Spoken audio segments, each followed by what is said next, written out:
Sisirain niyo po ulit. Just like how I gave it to you earlier po. My point is, I don't want to pay for any amount of your service and I want you to break my iPad. I'll go to Palawan tomorrow.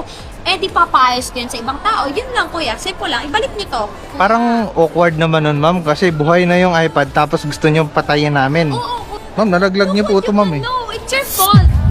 Ma'am, hindi po kaya ng fork. Kuya, no. I know my Apple. Don't worry. I know my Apple. Hindi po ako scammer or what. I'm actually an influencer and I know my Apple. I've been using my Apple since like... Oh, well, ganito, mama. I understand, ma'am, na nabigla kayo sa price kasi kanina hindi ko binigay yung presyo sa inyo kasi hindi ko pa po alam kung ano yung damage. Okay? Kaya nasabi ko po nasa 6,500 yan. Sige, sige, fine. Tatanggapin ko po yung fault namin na hindi namin na ibigay sa inyo yung rough estimate kanina dahil nga hindi ko pa alam yung specific damage. Ngayon, siguro kaya kong ibigay sa inyo yan ng ano, kahit isarado natin na 6,000. No, kuya.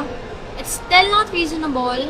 Like, it's not economical and ethical na ganito lang po yung presyo na ibibigay nyo. Napakamura lang po ng ano nito pag-repair. And I know my Apple po eh. So, paano po gagawin natin I dyan? want it like 4K. Actually, dapat na 3.5 eh. Kasi mura lang naman yung damage nito eh. I just got to Boracay tapos ganito. Paano kung, sige, ganito lang, kung sakali ibigay ko sa inyo ng 3.5, papayag ka doon sa ganung presyo? No. So, sige, fine, fine. Sige, game tayo. 3.5. Okay sa'yo? No. Kasi, kuya, ang sa akin lang naman, nagbibigay kayo ng mga ganitong presyo. Eh, ang dali-dali lang naman po mag-ayos nito. So, instead... Ma'am, hindi po ganun kadali no, kuya, instead, I want you to break my iPad instead.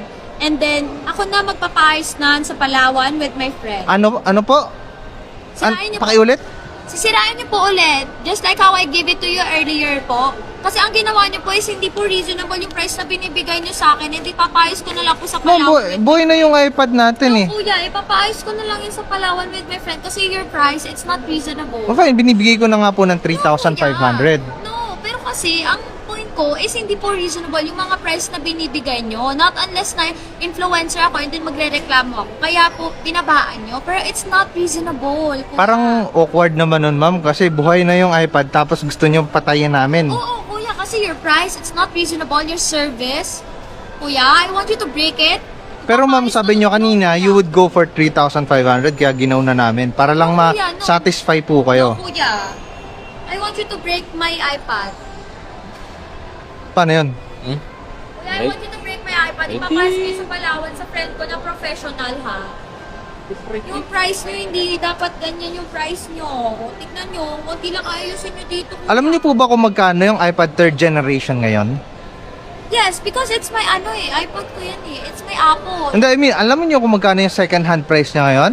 Yes, I know. O sige, magkano? But I know, kuya.